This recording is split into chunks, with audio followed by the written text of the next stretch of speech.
most basic element of human driving is the use of senses to take in the world around you. Sight allows us to perceive depth and estimate distance without consciously thinking about it. This is done in the lateral geniculate nucleus of the brain through examining disparity between the semifields provided by each eye. Haptic feedback allows us to feel accelerating and cornering forces, as well as strain on the steering wheel during turns. Hearing allows us to recognize cars honking or an ambulance siren. According to an in-depth study led by John Groger at the University of Surrey, the process and speed of learning to drive involves a number of variables related in a power function. This function estimates the number of errors according to the asymptote of your performance curve, your first trial performance, amount of practice, prior experience, and your general rate of learning. Being a good driver does not mean simply being able to make extremely precise turns or shift gears efficiently.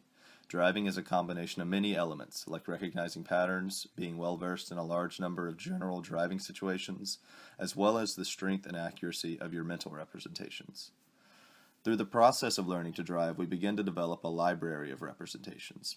Each person has some form of a representation of the road systems they've traveled on. The other main source of memory related to driving is the development of schemas for different driving situations, like merging, passing, or hectic traffic. The next important aspect of driving is attention. Beginner drivers need to be extremely alert and aware. As we become more experienced, our level of alertness becomes a variable included in the schemas we've developed for specific situations. For example, the schema we develop for stop-and-go traffic typically includes an indication that we need to pay very close attention, while the schema for driving on a deserted country road probably indicates that we can relax a little or put on cruise control. The final and most important piece of driving is decision-making. John Groger and his colleagues at the University of Surrey also developed a decision-making chart that follows a series of connections between decision nodes. This includes an awareness of change in your current goals, the ability to appraise a threat to the goals, a process that selects the most appropriate reaction to the threat, and a general response process that carries out the reaction and then attempts to maintain your goals. But of course, we are human, and any process of decision-making will inevitably include an element of error.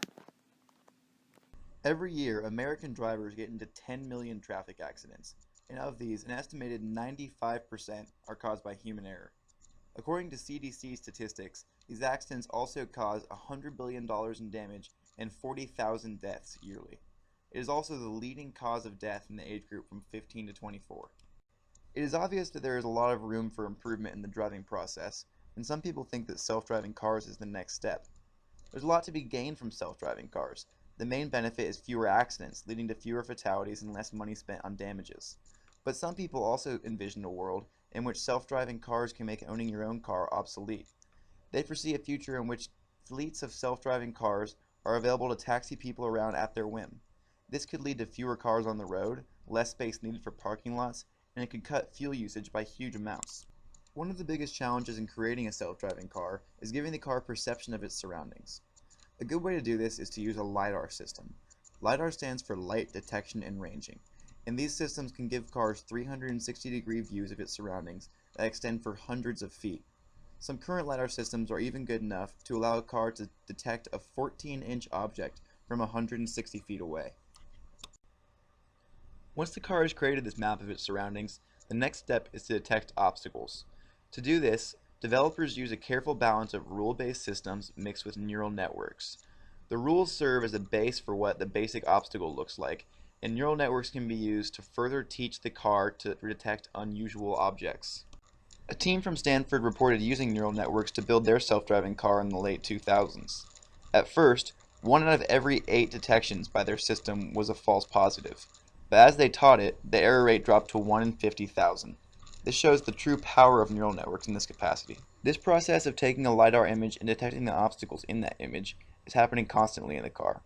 The car simply needs to detect its obstacles and cross-reference those representations with an internal map. At each cycle, the car uses this map to decide if it should speed up, slow down, turn left, or turn right. This means that the car is paying constant attention. If done perfectly, the car would be a much better driver than a person. Many cars today already use these systems for many self-driving features, such as self-parking, adaptive cruise control, lane keeping systems, and many other crash protection features. But what's next? Well, Nissan and Google have both released plans to have fully autonomous cars on the market by the year 2020. In the future, these self-driving cars may also distribute their cognition by communicating with each other on the road.